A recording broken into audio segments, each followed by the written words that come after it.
So very lucky to have my good friend here, Justin Boreta, to talk about meditation, which is a really valuable tool that I think is misunderstood, or there's a lot of definitions of what meditation is and isn't, and I think it's also something that's difficult to find a good entry point. I think there's a lot of misconceptions, and there's not like one great place to go to like get into meditation if you're just looking to improve your life, not go on some crazy spiritual awakening, but just live a better life, and so I feel very lucky to have you here, because I think so much of the work you've done with your music and with the work you've done with really famous iconic practitioners is to make that their work a little more palatable, a little easier to access for a new audience too, which is really cool. So thanks for having me. Yeah, thank you.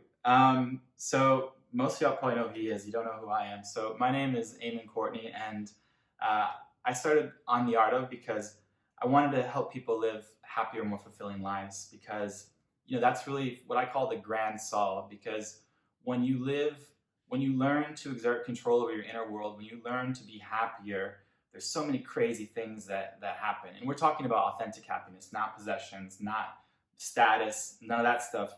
Real authentic happiness. And when you achieve that, you really unlock your full potential, and all these crazy things happen. Things that are supported by research, by the way. Like, research literally shows that when you're happy, you are more creative as a thinker. Your body's immune system literally gets better. You're more emotionally resilient, and so on and so forth. And moreover, beyond the individual benefits, you become a better person in society, right? Which is also what I want to talk about, and I think it's a great thing to talk about meditation. Is you become you care more about other people, you care more about the environment, you become less driven by your fears, you become less ego-driven. All these wonderful secondary effects. Yeah.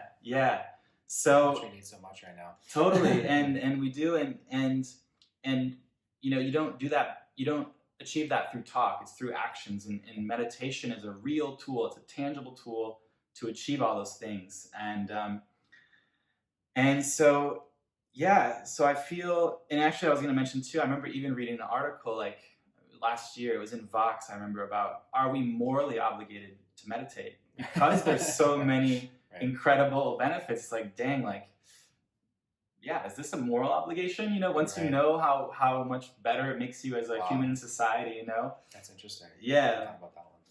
Yeah. So, but first, just kind of like, how did you come to meditate or make meditation a big part of your life? Sure. So, I have a friend that had access to some free meditation courses, and this was transcendental meditation, and this was about just over 10 years ago now, when I first moved to Los Angeles. And I had always been very interested in meditation. I had books around.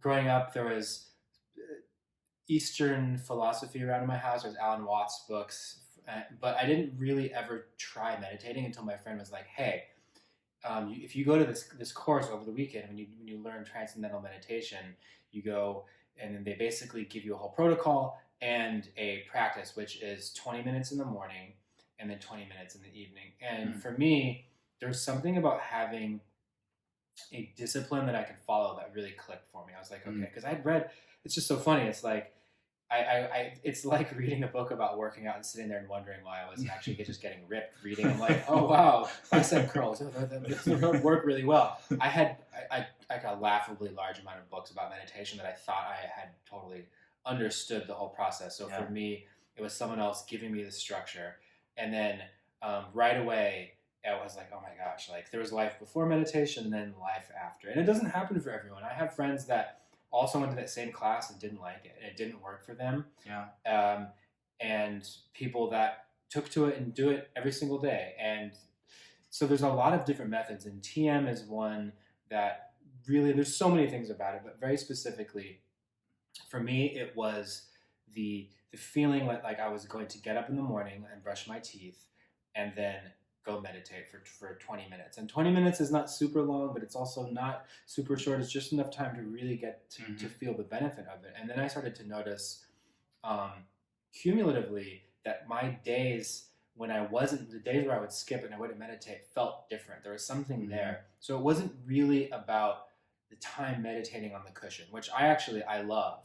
And my personality just naturally fits with it. But it was really, some people don't like it, and that's okay too. Yeah. It's like there's one thing you learn in there and in other forms of meditation and mindfulness education is that there's not really, you can't be good or bad at it. That's something that a lot of people say, which is, I'm really bad at meditation. I have my mind runs all over the place, or I mean, it's called being a human, bro.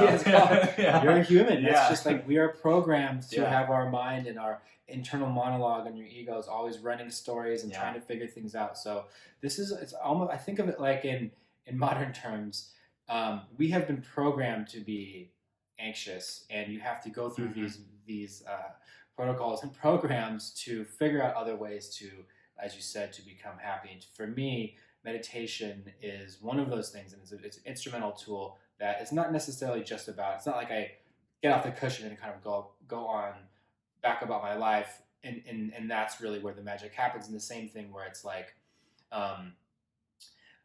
throughout my day, whether it's in an interaction with someone, maybe it's a difficult moment with my family, maybe it's in a beautiful moment, but it really would start to come back and just appreciate the small things in life. You have a moment of mindfulness, or one of the terms that they use in on meditation retreat is around present time awareness, where it's like, I am now aware of what's happening right now in this moment. And meditation, for me, strengthened that muscle so that throughout the day, I would start to have more of these moments, and then little things start to become more beautiful. And I found myself having a little more natural distance between my emotions. And I'm certainly not perfect. I'm extremely far from enlightened, but there's a little gap there, and I feel like I get a little more slack between myself and my emotions. So I did TM not every single day. For the first month, I did every day. Then I would go on and off a little bit. But for the most part, for the past 10 years, I've meditated most days. If I was traveling, maybe not. If I was getting up when we were on airplanes, I was really sleep deprived. Sometimes I wouldn't. So I'm not the extremely strict. But for me, what really changed things was when I went to a meditation retreat where you meditate for 10 days all day long.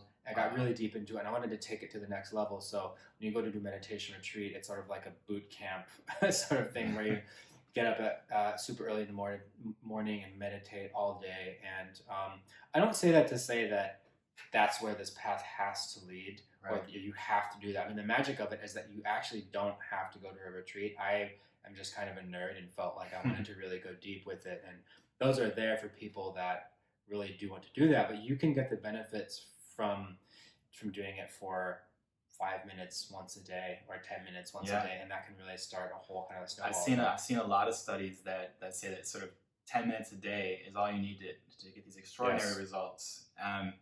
There's a lot of amazing follow-up questions I have there, and actually, speaking of TM, in one of my courses we talk about, I use Bill Hader as an example, because Bill Hader from Saturday Night Live and of Barry on HBO, he was on all sorts of prescriptions for his anxiety, just crazy stage fright, crazy anxiety. Here's a guy, one of the best at what he does, and getting insane anxiety before performances. And TM was what he credits with really fixing him. Yeah. Wow.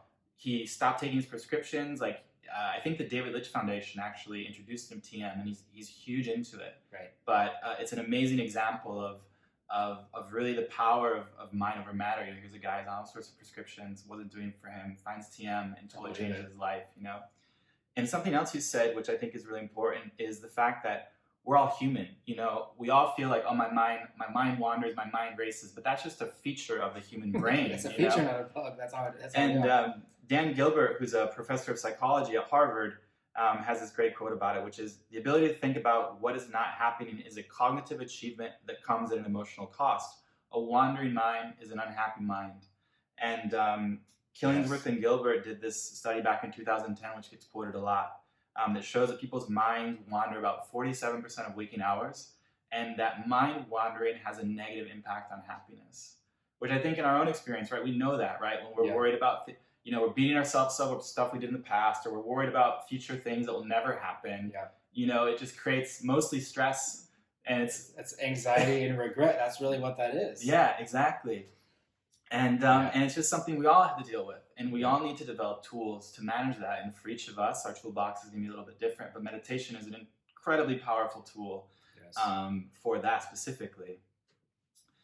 And just to be clear too, not everyone may know what meditation is. As a definition that I've seen, which I think is useful, and I want to see how you define it. But meditation is a practice where an individual uses a technique. This could be mindfulness, could be focusing the mind on your breath, could be focusing your mind on a particular thought.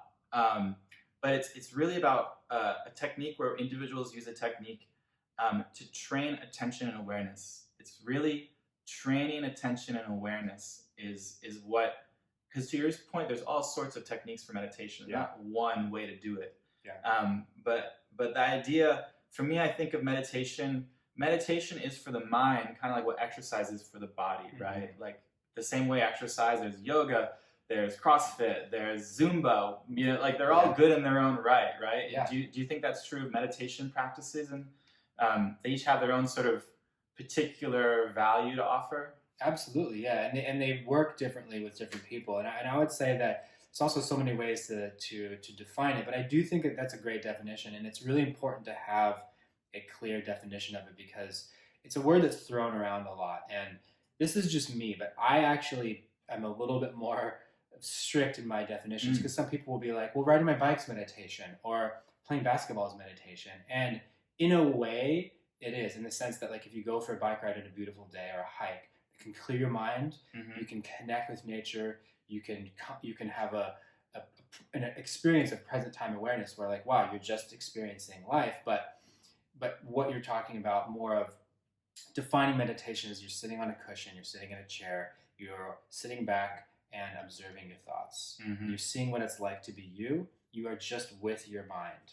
And I think it's important to have a functional definition like that because that's really where the magic happens. At least for me, and that's not to take anything away from going on a hike, but and a lot of those studies are really talking about like actual concentration mindfulness studies. So there's different flavors of meditation in terms of so TM uses a mantra and it's sound based, so it's actually more concentration based, and a mantra meaning that like you're repeating a sound in your head. It's almost like you're listening to something. You're listening to a self-generated sound over and over again to put yourself in a little bit of a trance and to drown out the world. So that's one thing. Or you have a focal point. So it can be the mantra or it can be your breath, and that's very common. Like if you go to a Vipassana meditation practice, you'll start by just following your breath because your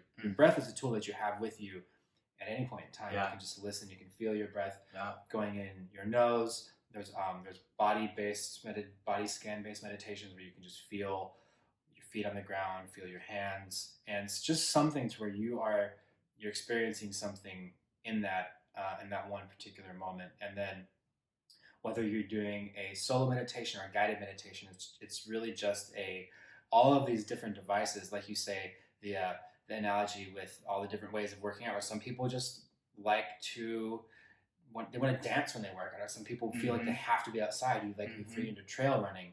I like to try all the different types of meditation and actually exercise too. I think it's fun to really have I feel like my best athletic shape is when I'm doing a bunch of different things at once. Maybe I'm running or, like we're doing CrossFit or biking sometimes or hiking a lot, whatever. So for me, meditation, it's kind of the same thing where I've practiced a bunch of different ways because the cool thing is that a lot of this information is out there and it's free. Yeah. And you can read books about it, especially YouTube now. Like you can find meditations, there's guided ones. You don't have to pay a lot of money. You don't have to go to a crazy meditation retreat. You can just find practices, see what you like, and then do them. Yeah, and I like that because, like you were saying, with exercise or meditation, whatever it is, it's useful for us to develop the self-awareness of what works for us, because it will be different from all of us. And just quickly, and in the resources for this, I'll attach all these studies because I was an aerospace engineer, and the way I came to meditation was I was, studying so hard in college to get through because I was so afraid of failing because my family doesn't come from money. I had no backup plan, so it's like you had to do well, but Yeah. that was at the cost of my sleep, my diet. I was not taking care of myself at all, And when I graduated, I was like, all right, I'm gonna apply the same sort of rocket science nerd in me to like, how do I optimize myself? How do I get myself right? And so I started reading all these studies about meditation, the crazy powerful things, and how it can help you manage stress, depression, anxiety, sort of like the Bill Hader example, how literally your brain, like the gray matter concentration in your brain will increase. Normally in your life it decreases. With meditation, you can actually make it increase. Right. How there's something called hedonic adaptation, where we kind of get used to nice stuff over time. It's why you buy a nice jacket, you love it for the first week, 2 years from now you forgot you ever felt that way about it, right? And there's so many things like that, and meditation can actually defeat hedonic adaptation, which is crazy. So cool. It's so cool, and so that it's just so powerful. But each of the meditations kind of plays on different thing. Like meditation or a metta or loving kindness meditation is great for kind of defeating that hedonic adaptation feature, whereas like TM has been really great, shown really great results with like anxiety particularly. And yes. And what I was getting at was just also that none of this stuff is, to your point, it's free and it's not new.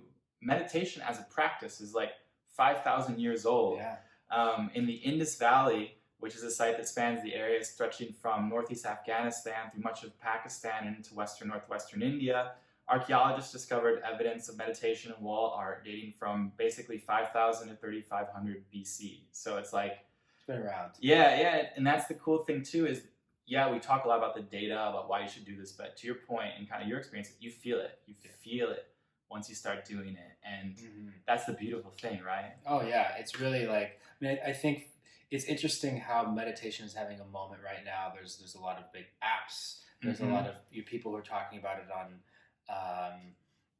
television and big media platforms, and I think this is a really good thing because when I had my first incredible meditation experience in the TM course, I felt like I had unlocked a cheat code to a video game that I was there the whole time, that I was like up, down, left, right, left. I was like, oh my god, there's this whole other thing my brain can do that no one ever told me about. Yeah. And the more that you go and read, the people who like, for me, I'll zoom out a little bit. There's all different kinds of meditation. There's meditation in ancient Greece and Stoic philosophy, and meditating on different concepts. And the meditation that we're talking about is typically coming from Buddhist practice, from various worlds of Buddhism, and they want everyone to meditate. It's not something that you don't have to subscribe to anything to take meditation. You can go in there and read a book and be like, oh, this is cool, and this works for me, and this doesn't.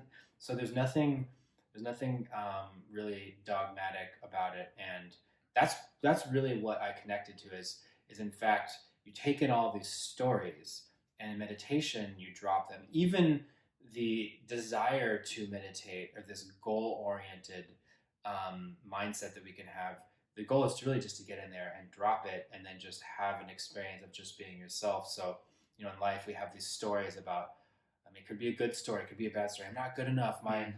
For me, it's maybe my art's not good enough, or I have too much to do. But those are all just our ego telling us stories. And so for me, when I meditate, there's a muscle to just drop the story and then come back to the moment, and then drop, and then come back to the moment. So I think that it really it improves everything that I do, in the same way that, like, if you have a good aerobic base, you've been working out a lot, then no matter what happens in life physically, like, you'll be able to handle different challenges. So for me, although I don't think that meditation is like it's a cure-all, it's a silver bullet for everything, but I really don't think that I would be the same person I am today without it. Yeah. It's funny when you mentioned earlier about how, like, the days you miss, you notice. And for me, and this kind of, I want to ask your questions about how you got started, but it took me a long time. It took me years to meditate consistently because I just didn't do a very good job of making it a priority, you know. And Yeah. I think it's good. You know, the most important things in our day we shouldn't leave to chance. And I was leaving it to chance far too often. Hmm. But once I started doing it, I really was like, wow, I notice when I don't do it, and I want Right. to do it because That's I the miss that craziest. feeling, you Yeah. know. It's such a crazy feeling. Yeah. So, what about for you when you were, you know, you had that experience at that retreat, the TM retreat, and then you come back to regular life, and how did you make meditation part of your day? Did you have struggles? Like, what was that sort of journey like? Oh yeah, absolutely. I mean, especially traveling a bunch, it was easy to fall off. And then, well, for me, it was after traveling and coming back home. It would take me a while to get my routine back going again. Hmm. And sometimes I would, I went for a month without doing it. But every time I came back to it, I was like, why wasn't I doing this the whole time? Because it's so amazing, Yeah. and it's like it's your birthright. So for me, um, something that I've been doing for a long time that just made sense to me was basically attaching the meditation practice to another habit in the morning, which is basically like brushing my teeth. So like Hmm. creating like a morning routine out of it. Hmm. And in this book, Atomic Habits, he calls it. It's a great book. He calls it habit stacking. So it's sort of like if you have something that you do with automaticity, you typically don't get up in the morning and think about whether or not you're going to brush your teeth. It's just like get out of bed, have a glass of water, brush my teeth, and then so from there I just added meditate. Hmm. And so I was like, I don't look at my phone, I don't do anything else.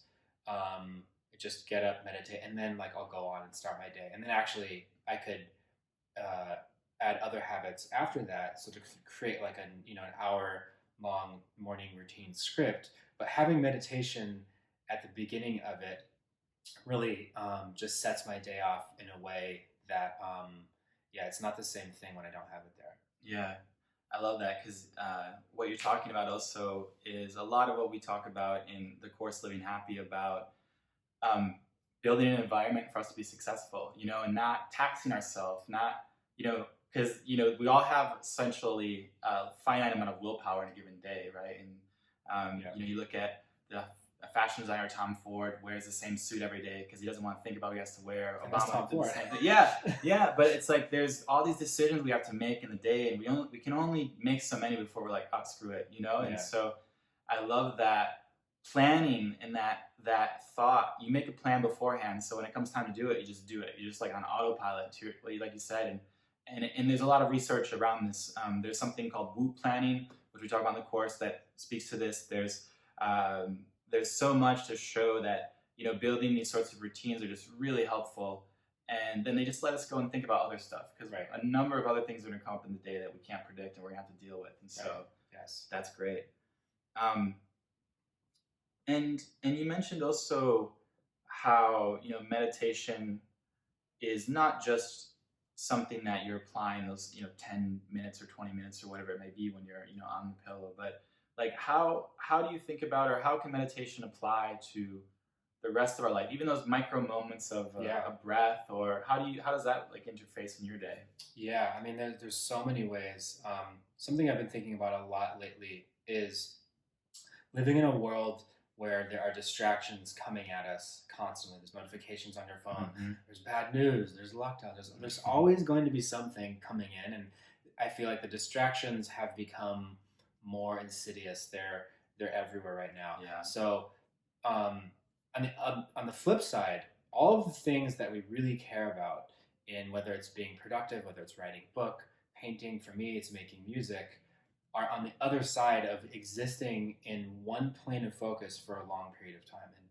And I really think that is a superpower. Like if Yeah. you can focus on one thing for 1 hour, 2 hours, 4 hours, even, like Mm-hmm. if you can just do one thing for 4 hours, not check your email, not look at your phone, then you will be able to create things and go so deep on any topic, learn anything. And it's so funny to even say that right now. It sounds ridiculous, but we don't realize how distracted we are. So Oh yeah.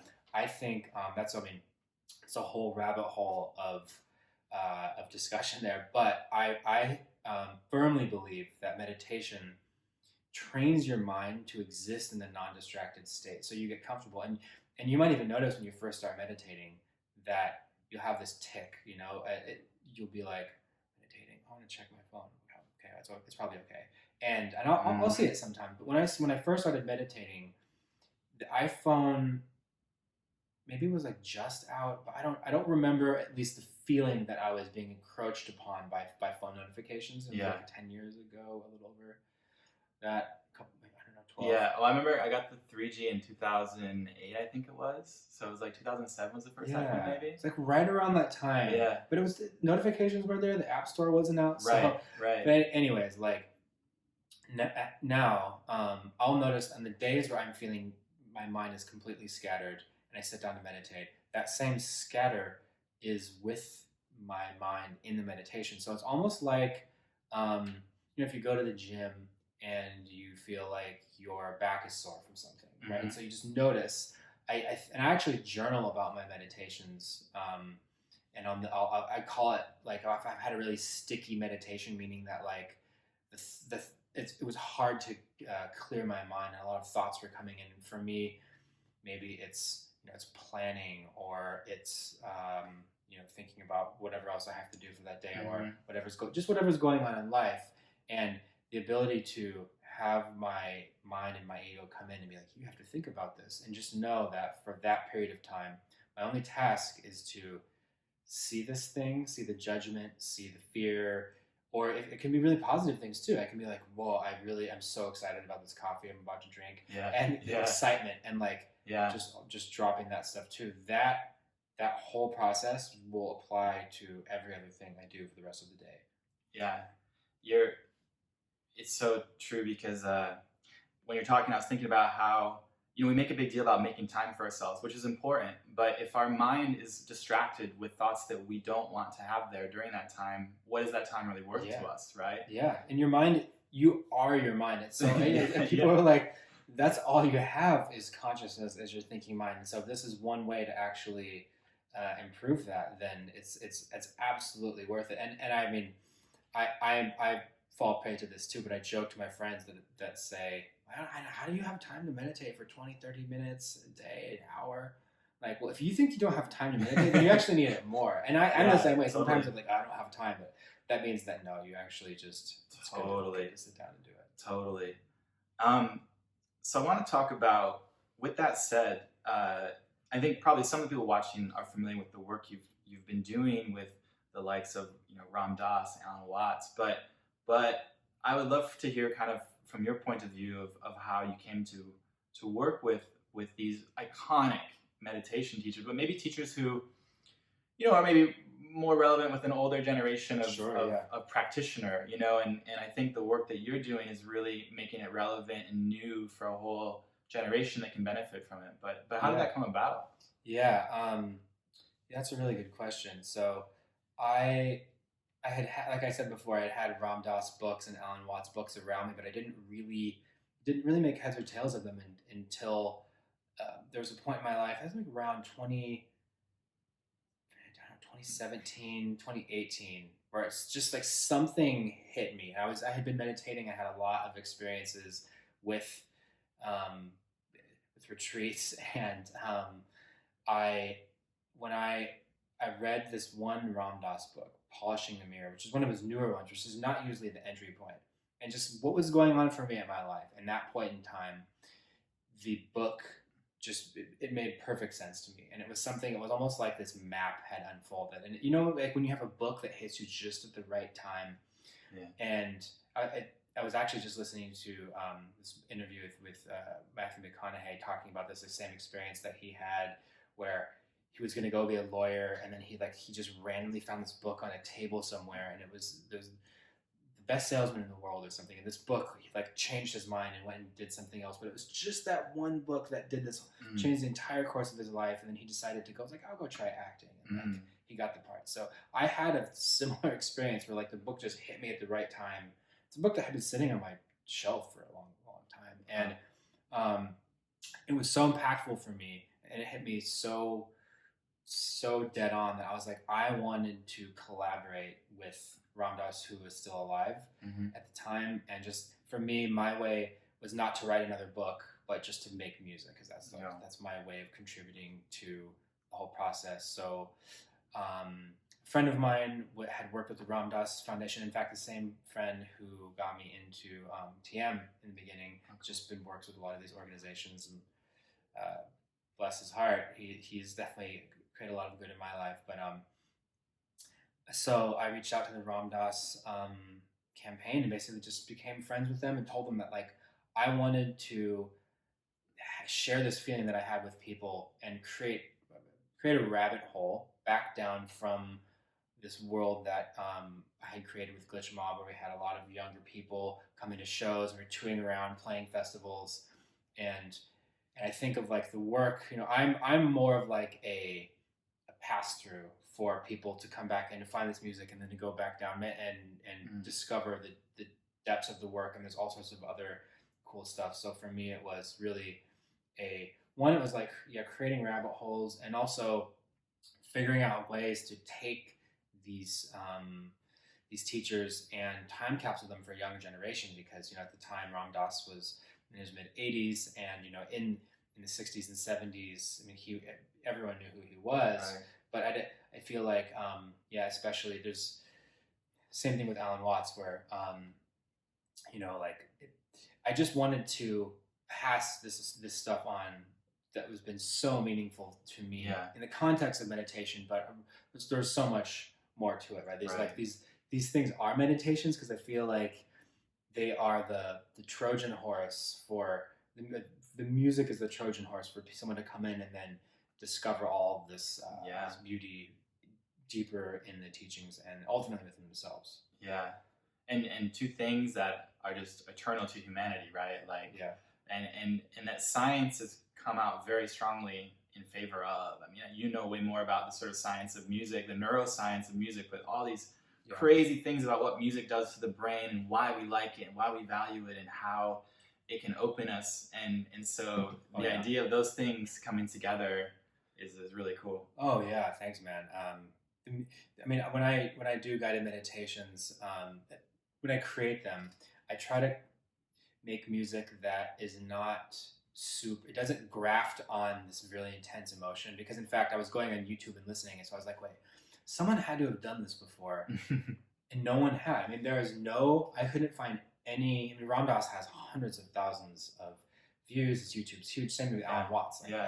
Alan Watts is a favorite on YouTube, but I didn't hear anything that I heard. At least, like, no one had created this thing, because sometimes it's like a gut check that I'll do. I'm like, wow, no one has taken one of their meditations and just put this like bed of audio in a current sense. I mean, there were people that had put music, but it was really, it was like very emotional, because if you imagine, if you have a guided meditation, you can play some cinematic strings over, like you're watching a movie trailer. Right. And you're like, you get the feels right away. And I feel like, to me, meditation and music, especially in that combination, it's not telling someone this is what you're supposed to feel. The music is really more of like a container, or I think of it as like, for people that have never meditated before, it's almost like when you try to give your dog a pill and you like put it in peanut butter. It's kind of like the music is the peanut butter to have it go down. So there's some beautiful sounds. It's all been produced with current electronic music techniques, so it's like, sounds good in nice headphones and everything. So I'm a total audio nerd. It has that quality.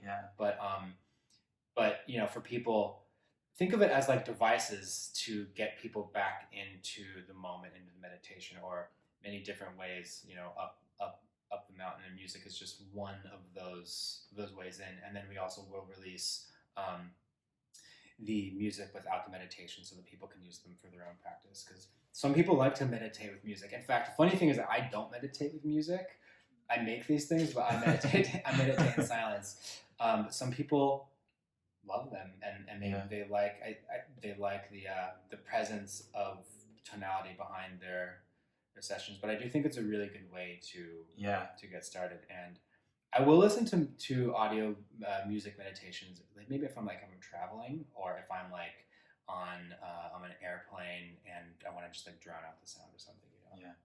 Well, I love that you juxtapose it with movie scores, because you're right. In movies, music is so often used to play with our emotion, right? To hype us up or to make us feel whatever they want us to feel in that moment. And to your point, when because I listen to them all the time, because I'm still I consider myself very novice, even though I shouldn't pass that judgment on myself. I don't consider myself like a very skilled, and so I like guided meditations, and I like that it grounds me. It's almost like you just grip the earth. It helps me grip the earth more in a way that I'm present. You know, like goal again in service to the meditation, not in terms of trying to manipulate me one way or the other. Just like more present in whatever I'm feeling in that moment. You know, which is very cool.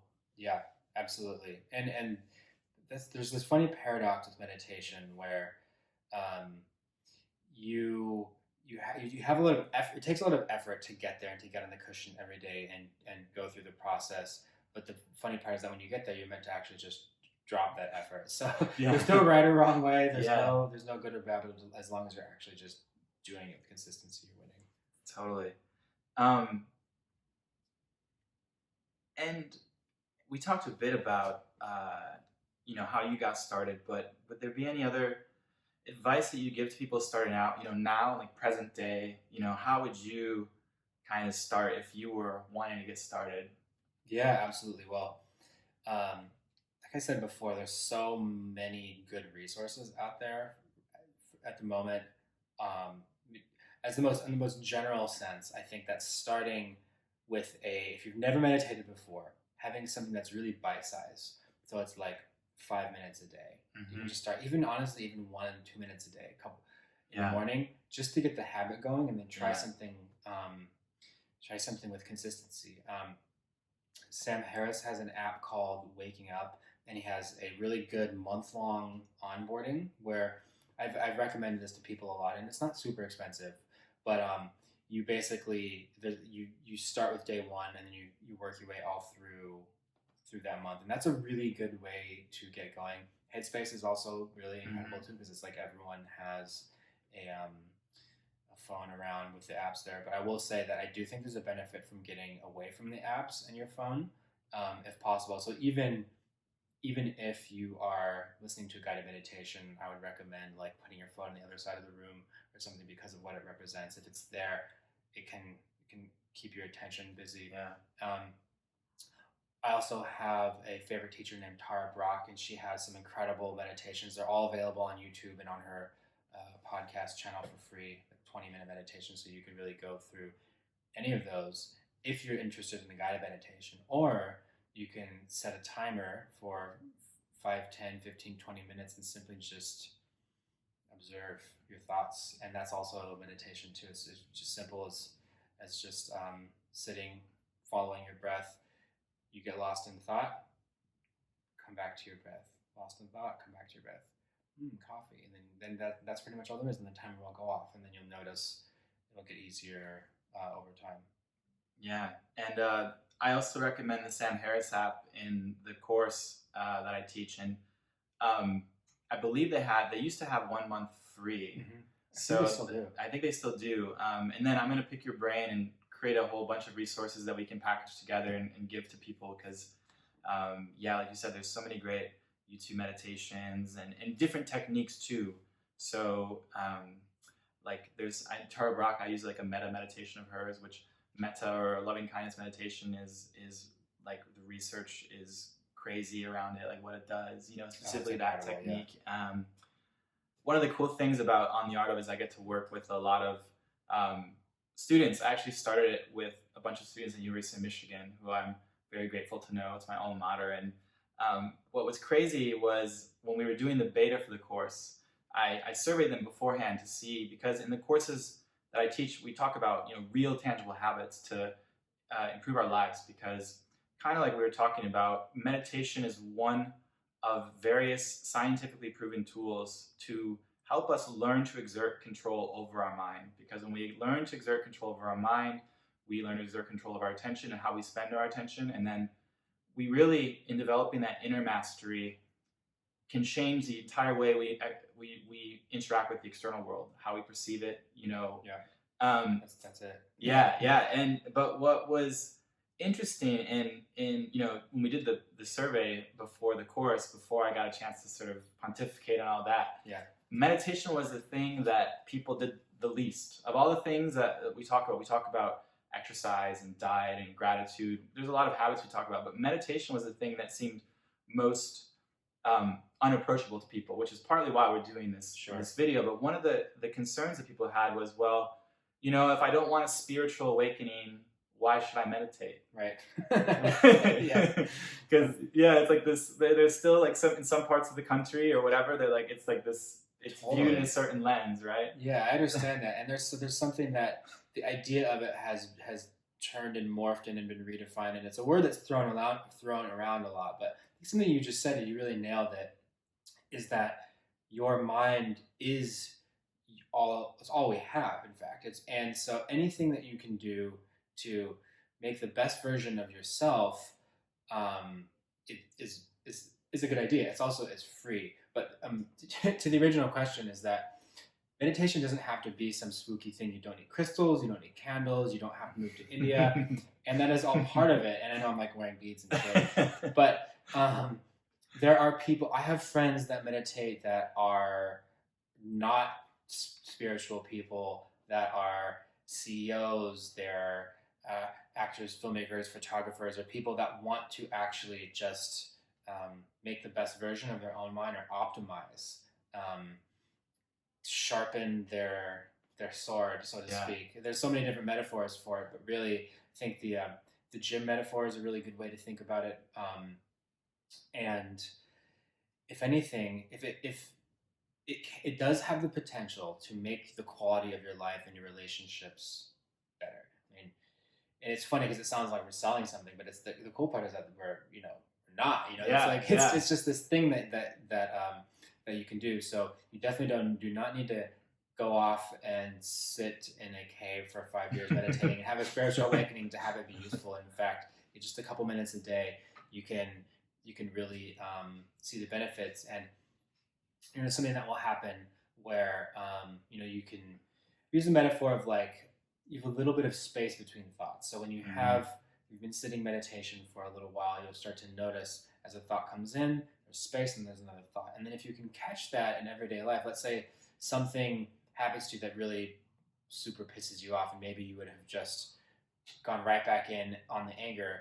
It's not that the anger doesn't appear. The anger is always going to appear, and that's okay. Your emotions might get the best of you, but it's that you actually you get a little space. And the more you meditate, the more space you get to actually decide. You're like, wait a second.